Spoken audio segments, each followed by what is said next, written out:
do të thirret besimtari ditën e Kiametit me emër dhe me emrin e prindit të tij, babait të tij, filani i biri i filanit. Dhe paraqitet para Zotit. Kur afrohet dhe vjen para Zotit, Zoti i Madh mes personit dhe njerëzve që janë matan vendos një perde.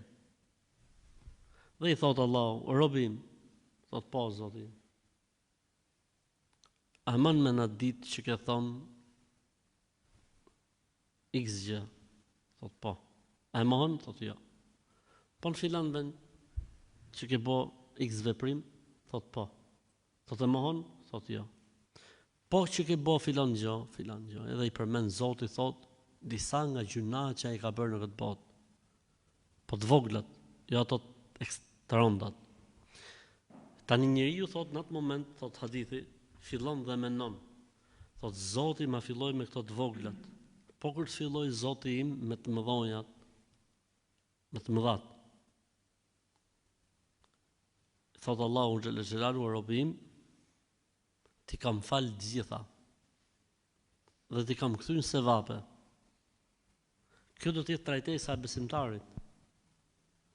Besimtari nuk i kërkohet toka, qielli, dielli, ka trajtim të veçantë. Për këtë arsye Allahu xhallahu kur foli për njerëzit e devotshëm dhe për të tjerët në Kur'an, trajtoi dy mënyra ringjallje. Tha Zoti në surën Taha, nahshurul muttaqina ila ar-rahmani wafda. Të devotshmit do të paraqiten te Allahu si mysafir, si delegat. Subhanallah, pa Allahu na don fort o burr. Allahu na do fort. Allahu nuk trajton dashmin e tij vetëm se me mirësi. Allahu na majt në këtë fedhë në besim sa të jemi gjallë.